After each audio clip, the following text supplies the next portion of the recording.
O deputado federal Marcos Feliciano fez vamos dizer assim, uma análise sobre a atuação do Exército e uma possível ruptura do Exército com o governo Lula. E acha que o sinal amarelo está aceso para uma ação do Exército contra as atitudes que o presidente Lula vem tomando.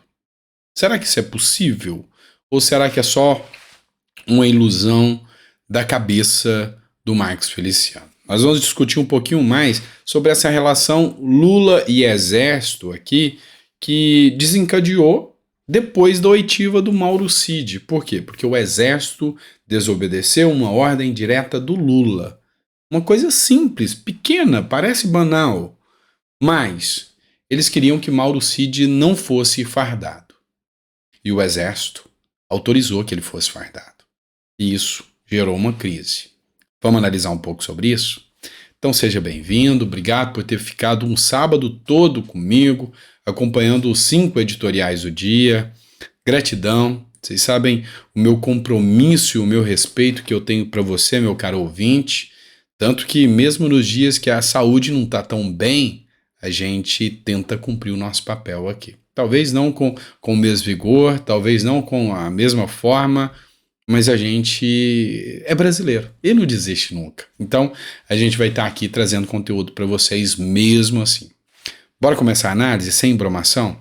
Que o seu domingo seja abençoado. Só para que eu fale antes de esquecer isso, tá? Não esquece de se inscrever, curtir, compartilhar e mandar para mais pessoas, por favor. E se inscreve também, se possível. Bora começar. 2 matérias para me chegar até a fala do Marco Feliciano. A primeira matéria, é da G1 Política, da Andréa Sadi, que diz o seguinte: o governo Lula avalia que o Exército errou ao orientar Cid a ir fardado na CPI dos atos golpistas. O Mauro Cid foi fardado, não respondeu nada, absolutamente nada. Há quem diga que essa orientação não foi só dos advogados, foi do Exército também. Outra matéria do G1. O governo Lula cobra Exército sobre punições a militares golpistas. Tema foi rebatido em reunião com Flávio Dino, José Múcio, Tomás Paiva e diretor da Polícia Federal, o Andrei Rodrigues. Vamos lá. O Exército brasileiro foi reduzido a um papel de insignificância dentro da gestão Lula. Eles saem de uma gestão onde eles eram o centro das atenções, ou seja, havia um alinhamento com os militares muito grande por parte do Bolsonaro, até porque ele saiu dessa corporação e de repente pegou parte grande do Brasil de surpresa, esse exército alinhar com o governo Lula. É o que está escrito na Carta Maior, mas muita gente até esperava que o Exército fosse tomar alguma postura, artigo 142, alguma coisa nesse sentido, e era o temor de Lula e de muitos outros. Muita gente tinha medo que isso pudesse acontecer. E não aconteceu. E o que pegou muita gente de surpresa, porque contava como certa alguma ofensiva ou atuação do Exército. E isso não aconteceu. O Marcos Feliciano fez o seguinte Twitter aqui, a seguinte postagem que me chamou a atenção, essa postagem dele. E não pense, eu mesmo conheço o Marcos Feliciano, quando eu tive no Congresso, às vezes que eu tive, já cheguei a conversar, tive com o deputado Ricardo Silva, que estava comigo, e a gente conversou com o Marcos Feliciano. Uma vez teve uma reunião dentro do próprio Palácio Planalto, estava o Marcos Feliciano, o Ricardo Silva, o Efraim Filho e o Luiz Miranda. Então a gente conversou muito, e esse homem é um homem que tem uma visão política muito grande. E é por isso que me chamou a atenção essa fala do Marcos Feliciano. Na oitiva do tenente-coronel Cid, algo incomodou por demais a esquerda, e em especial o governo. E não foi o fato dele ter ficado sem responder nenhuma pergunta, mas que o Exército autorizou, mesmo em desrespeito direto ao Lula, ir fardado para a CPMI. Recado claro de que quem estava sentado no banco dos réus era o Exército brasileiro. E aí eu reitero, por causa dessa matéria, Lula cobra a punição sobre militares. O recado dado pelo Exército a Lula é que, olha, você já deu punição a militares, Mauro Cid está preso, você já deu o exemplo, para de mexer agora com os militares ou você está passando a linha vermelha. Esse foi o recado nítido que o Exército quis dar. Você tem que entender que desde quando o Lula assumiu, e eu falei para vocês que veio de um governo onde eles tinham protagonismo e agora eles viraram um mero pintador de meio fio, né? Pintor de meio fio, ainda falei errado, mas tá bom. O que é a grande questão? Criou um caos dentro do próprio Exército. Um ambiente de insubordinação, um ambiente de insatisfação do Exército. E aí, alguns fatos me chamaram a atenção, como por exemplo, essa matéria do Pleno News. PT quer reduzir o poder das Forças Armadas, mas teme confronto. Abre aspas. O PT recuou da decisão de mexer no vespeiro da relação com os militares e desistiu de convocar uma conferência para debater o papel das Forças Armadas. A decisão foi tomada após um encontro no Diretório Nacional do partido e publicada em uma resolução na segunda. Houve um voto em separado do professor Walter Pomar. Esse voto do Walter Pomar fez uma crítica à recusa do diretório e escreveu o seguinte: não se poderá falar em democracia plena no Brasil enquanto persistir a tutela militar. O Diretório Nacional do PT precisa convocar uma conferência nacional para debater a política de defesa nacional e o papel das Forças Armadas. Vamos entender isso aqui, eu vou tentar explicar para você. Existe a figura do Lula como pessoa, como presidente e o PT. E aqui, essas três figuras são quase que indissociáveis. E quando o PT age, ele age para blindar ou tutelar o Lula, porque o Lula é o garoto propaganda do PT. E essa conferência era que o PT, o partido do presidente, queria fazer uma conferência e nessa conferência com o Lula acabar com qualquer poder dos militares. E aí, dentro do próprio PT, e isso já era dado como certo, já contavam, já tem até um projeto de lei que veio de um dos deputados do PT, que é para reentender o artigo 142, sem qualquer possibilidade de tutela militar. Por isso que o voto do professor Walter Pomar foi nesse caso. Não, nós temos que tirar a tutela militar. Eles querem reinterpretar o artigo 142. E eles já anunciaram o que ia acontecer. De repente, puxa o freio de mão e fala, não mexe com os militares. É que alguma coisa azedou nessa história. Então, essa primeira matéria que eu trago para você é do PT avançando contra os militares, puxando o freio de mão, colocando o rabinho entre as pernas e fala, opa, não mexe com os militares. Parece que não está tudo dominado ainda. Isso é o que eu vi. Vamos lá, tem mais uma matéria para vocês. A revista Fórum, revista de esquerda, vocês sabem, eu sempre acompanho e trago esse conteúdo aqui, eu me esforço em trazer para vocês entenderem. Número 2 do Exército confronta Dino e diz que tem grande medo de politização das forças. Bora lá. Ignorando a cooptação em massa de militares pelo bolsonarismo, o general do Exército Fernando José Santana Soares e Silva, chefe do Estado-Maior da Força, confrontou o ministro da Justiça Flávio Dino, que em recente entrevista à Veja afirmou que a maioria do alto comando torcia para que o golpe tentado por apoiador de Jair Bolsonaro no dia 8 de janeiro desse certo. E aí ele rebateu, não significa participar e orientar. As Forças Armadas estavam na torcida, mas não se engajaram, afirmou o Dino. Aí, o chefe das forças do Estado-Maior, que é o Fernando José, é o segundo depois do comando. Ele falou, Flávio Dino está totalmente equivocado, está errado. O Exército não tem nada a ver com isso. E o Flávio Dino não pode jogar essa responsabilidade nas costas do Exército. Ou seja, não estamos gostando. querem criminalizar o exército, não estamos gostando. Alia-se a isso a outra situação. Matéria do Terra Brasil Notícias. Debandada. Abriu mão de salário acima de R$ 15.000.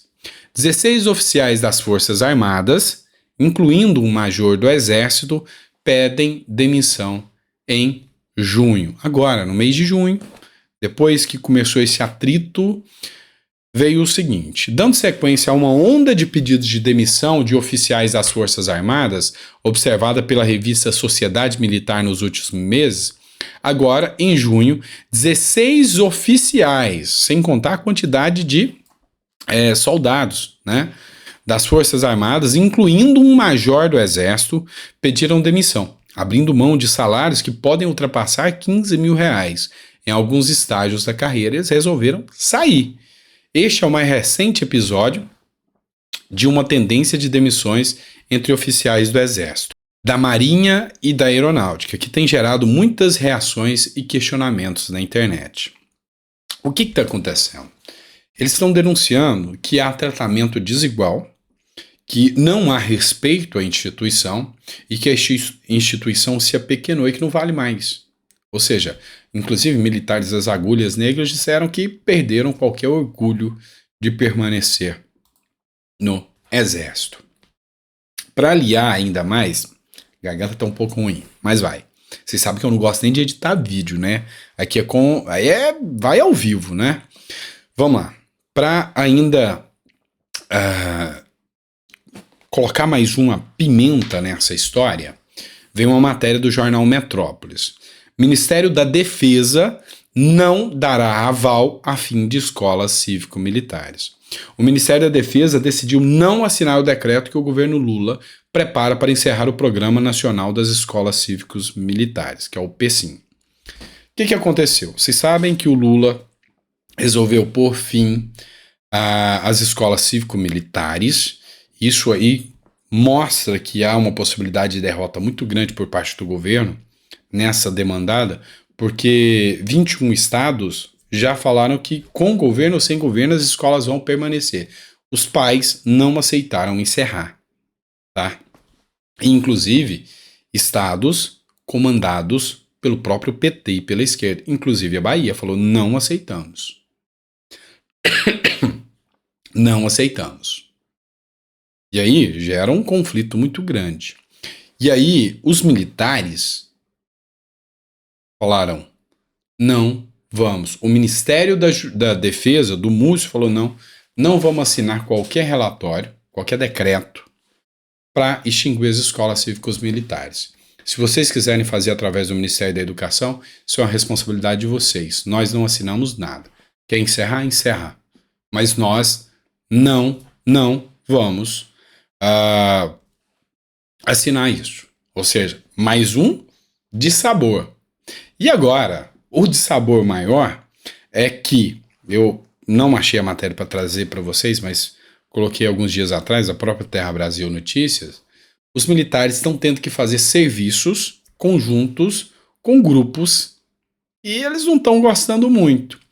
China fez serviço militar com o Brasil aqui dentro do nosso território.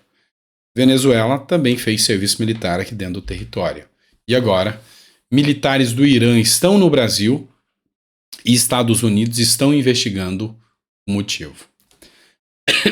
Se teve uma coisa que gerou um conflito, foi essa questão de navios iranianos atracados no Brasil. Isso gerou um conflito muito grande. E agora, militares permanecem aqui no Brasil e, na última terça-feira, o Congresso Nacional dos Estados Unidos mudou uma regra, fez uma emenda e mudou a regra da Lei da Defesa Nacional deles para o próximo ano e colocou uma emenda que exige um relatório completo sobre a presença de militares da Guarda Revolucionária Iraniana no Brasil. A emenda de autoria de Carlos Gimenez prevê apuração sobre construções iranianas no Brasil, equipamento militar iraniano no Brasil e a presença de membros da Guarda Revolucionária e a quantidade de militares registrados nas embaixadas. E aí, o que eles querem investigar aqui é que há um relatório sobre a ajuda militar do Irã, Bolívia, Brasil e Venezuela. Então o que eles estudam hoje é o que coincidentemente, esse grupo de China, Irã, esses países que são inimigos dos Estados Unidos vêm fazer aqui dentro do Brasil. Qual é a relação de Lula com eles? Entende? E isso está gerando desconforto dentro do próprio exército brasileiro. Então, alguns tiraram onda do Marcos Feliciano e falou que nada, o exército nunca vai agir. E aí, tem um ponto para a gente encerrar aqui esse editorial. Vamos lá. The Financial Times, jornal americano, publicou que o governo do Joe Biden pressionou o Bolsonaro e os militares brasileiros. Teve uma reunião entre aliados de Bolsonaro e militares que levaram a Bolsonaro o seguinte recado: olha, não interfira nas eleições. Se Lula ganhar, não dê o golpe, não faça nada.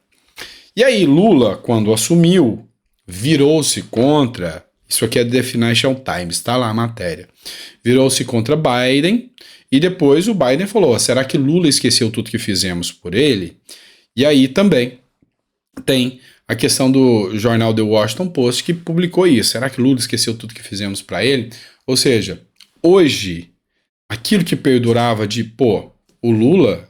Tem uma outra matéria também que fala, achamos que Lula seria um aliado e ele se mostrou mais um vassalo do Putin. E aí aqueles americanos que falavam, o exército não faz nada, que nós vamos defender o Lula. Talvez não tenha mais esse posicionamento hoje. E aí o exército agora fala, não, nós estamos sendo humilhados, massacrados aqui. E os americanos falaram que não vão fazer mais nada. Vamos deixar ver o que vai acontecer. Vamos entrar em conflito aqui e vamos começar a rebater o Lula. Vamos ver o que o Lula faz. E é isso que eu percebo. Então o exército até agora é altamente passivo, mas de agora, nas últimas matérias, começou a questionar. É isso aqui que o Marcos Feliciano traz e fala. Se vai acontecer, se aconteceu, não sei. Não sei. Se vai dar um golpe, né? Como diz o pessoal de esquerda aí, se vai acontecer esse golpe, não sei. Sei que há ânimos exaltados em relação ao exército e o governo Lula. E eu vejo que Lula achou que a essa altura do campeonato o exército já estaria todo dominado. Todo dominado. E eu percebo também que não há uma investida maior nem do próprio STF contra o exército. Ali eles pisam em ovos. A vontade do Supremo, ao que chegou ao conhecimento através do que foi publicado nas mídias, era que aqueles comandantes do exército que não deixaram os acampamentos serem dissipados no dia dos ataques, era prender todo mundo. Só que eles sabiam que ia dar ruim. Não aconteceu.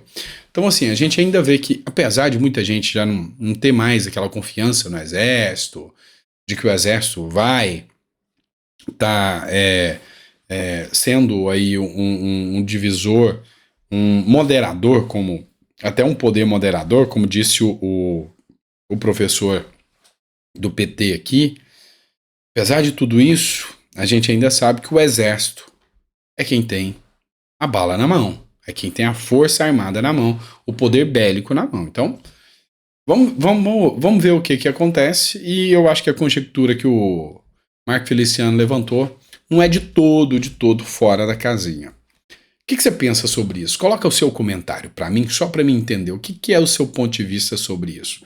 Concorda ou discorda do Marco Feliciano, ou isso é água passada? Tá bom?